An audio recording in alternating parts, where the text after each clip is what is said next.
Hey everybody, welcome back to another quick episode of Wack-it Garage. I'm your host Angus, as usual. Today we're in still not a garage. We're in my apartment bedroom, and I was looking around going, I got a lot of parts in here, I should probably explain what's happening with everything. I haven't put out a video in a few months, and I'm gonna explain to you right now. I've been looking for a really good way to explain this. Can't find any, so I'm just gonna tell you. The blue C30, I wound up trading that. It's gone. It's out of my life. It's it sucks, but I really love the truck. Don't get me wrong, really love the truck, but circumstances were just not ideal. I enjoyed driving it around Ames. I love driving it to work and back, just like across town, but it needed a lot more work than I was able to put into it, especially with the tools and facilities that I have. And I was getting kind of tired of dealing with it, and it's hard to keep up with traffic at Ames because all these college kids around here they want to get there, they want to get where they're going, and it's really hard to keep up with them. So I was on Facebook Marketplace one day, and a gentleman was selling a pair of Honda motorcycles, just 180cc motorcycles. So I shot him a message. I said, hey, would you be interested in trading for this truck? And he was interested. Came down and took it for a test drive around the parking lot in a snowstorm and said, yeah, this is great. I'm like, okay, guy. Yeah, I'll drive it to you and pick up the bikes if you're interested. And he said, yeah, sure. Turns out he lived on the other side of Fort Dodge, Iowa, which, if you're not familiar with the state of Iowa, Fort Dodge is about an hour drive away from Ames, which is nothing in a normal car because you can just hop on Interstate 35 and then hop on Highway 20, Highway 20, and go straight over to Fort Dodge. Well, if you remember the 61, top speed was like 55, legitimately mechanically limited to 55 because of its 415 rear gears, and the engine really is only meant to go like $3,000 for an extended period of time, so that's all the faster it went. But yeah, I don't know, one day I got up the nerve and I was like, well, I guess I'll drive it up there. So I had somebody follow me up there in my other pickup, and made it. Not even an issue. I got 10 miles to the gallon all the way there, and got there, and the guy looked at the truck and he goes, this is a good deal. This is sweet. You know, he was into it, and his dad was there because they had one of those pickups back in the day on the farm, and they were kind of looking for another one. And so took it up there, traded titles, signed all the paperwork, loaded the motorcycles in the back of my other truck, and drove them home. And so now that truck is up there being used on a farm, which is really what it was meant to do. I bought it originally thinking I was going to fix it up and give it to my father for a farm truck. And in that time, he kind of decided that wasn't the sort of thing he was looking for. He needed something with four-wheel drive to get around in the winter because his Toyota Camry kept getting stuck this winter. It'd been fine up till now, but this winter really like set the bar, and he goes, you know what, I don't want to deal with this anymore. I want to just have a truck that I can beat around in the winter, four-wheel drive. That's it. That's what I want. Like, it doesn't even have to be cool. So he wound up getting a truck to fit that need. So my little surprise wasn't really working out anymore. Plus, not really his favorite body style. So I don't know. Good intentions, but sometimes it doesn't work out. So yeah, C30's gone. But the thing is, I still have parts for it. That there's the oil pan for the engine that I bought to throw in it. I was gonna do a living room rebuild, and then turns out this engine needs a lot more than just a dingle ball hone. Like, the cylinders were super tapered. I've got some footage left over from that. That's been like a year-long process to get to just here. I'm in another apartment than when we started, so I've got bits and bobs laying around for it.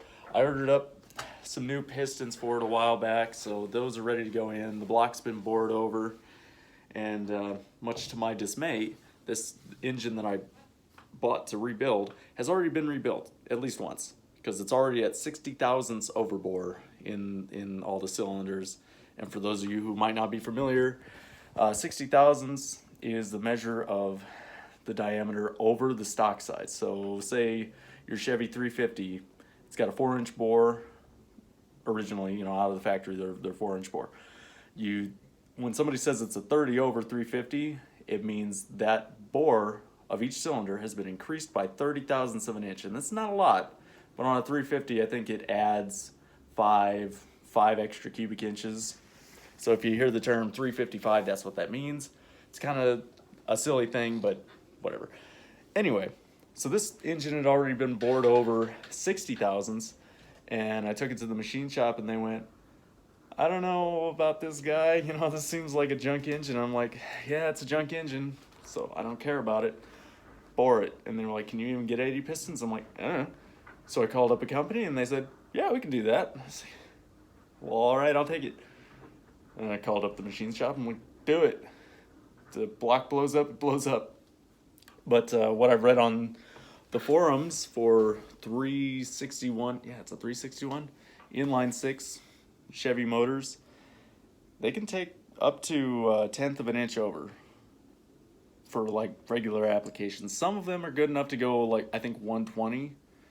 I would never want to do that. I didn't even want to do 80, but at the time it seemed like it was an okay idea. So that's still in the works. I gotta get the crankshaft reground. It's got some serious scoring on the rod journals, so I gotta get that ground down, and then get new bearings. I've already got the gasket kit. Should probably get the head done. Yeah, because that's been sitting out in the weather for a couple of months now, and she needs new valve guides, valve seals, probably valves, lap job. I want to get hardened valve seats for it, so I don't have to run words. Where are my words? Lead additive. Okay. Sorry, I don't even know what day it is. I've been in quarantine. I've been doing class online from here. This is what I've been seeing for the last 2 weeks. So forgive me. But yeah, hardened valve seats, probably new valves, get them just redone, remachined, make sure there's nothing incredibly wrong with it, because these heads are notorious for cracking. But if I happen to come across there's a certain cylinder head off of 235 cubic inch inline sixes that have really good flow and they increase compression when you put them on the 261. It's similar to the concept of putting a 305 head on a 350 small block Chevy, which I'm not saying you should do. Like, yeah, it increases compression, that's technically true, but the port flow is way less, and you pretty much don't gain anything. You just have to use a higher octane gas. That's what I understand. I'm not pretending to be Luke Finley right now. I don't know all the specs. I don't care.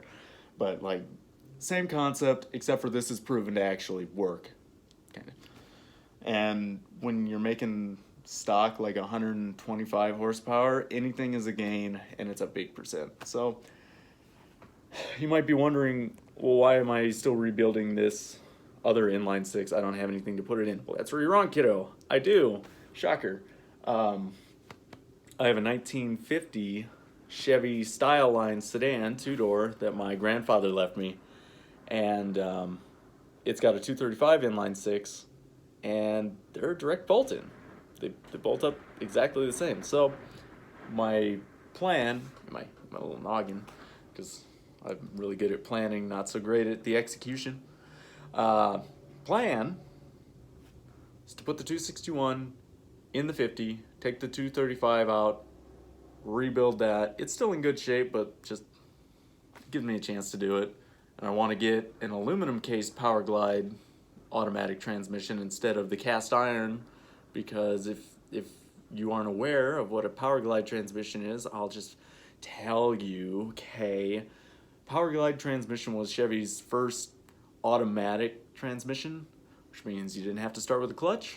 It's built really similar to a modern automatic, or like a TH350 or a C6, you know, just normal shit. Bands hold the clutch packs and torque converters.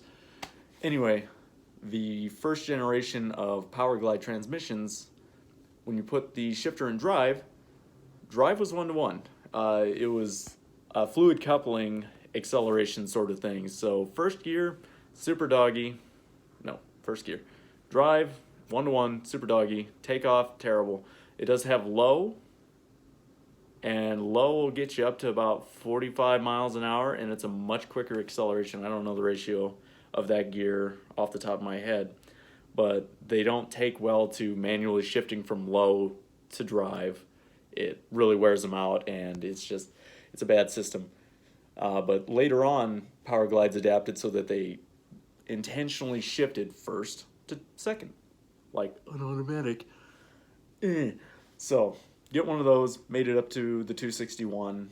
It'll be marginally more powerful and easier to keep up with traffic in that.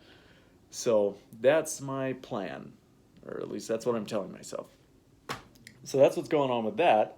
In the meantime, about a Dodge, Kevin with Junkyard Digs is going to be putting out a video here in the next whenever, I don't know.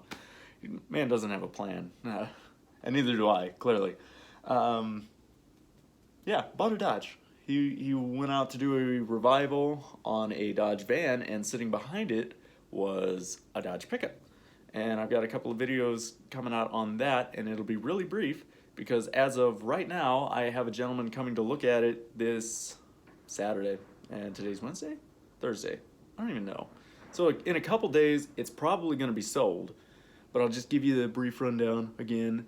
It's an 89 W100 pickup, regular cab, long bed. It's blue and silver-ish. 318 automatic. And yeah, it was sitting there, and I was looking at it going, so it's a four-wheel drive V8 truck in Iowa.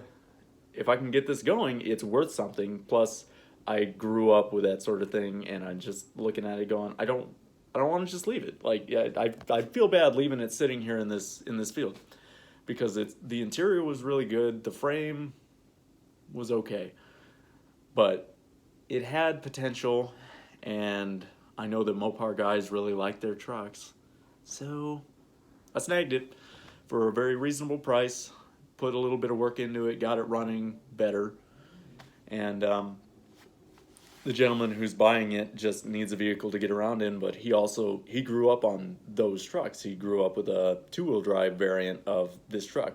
So when it came up for sale, he said he was really excited and he was really interested in coming and seeing it.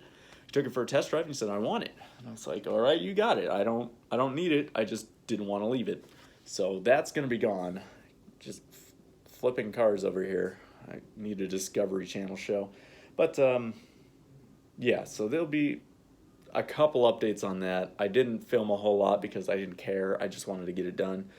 But when you see Kevin's video on that whole day of revival, you'll understand. It was something.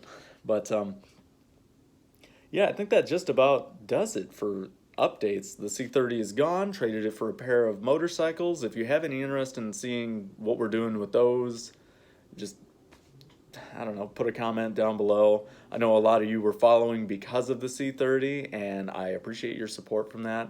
It was really great. I had a lot of fun having it, and I hope you enjoyed the couple of updates that I had on it. It was a great truck. It's going to a good home, going to be used like a truck and not as a commuter.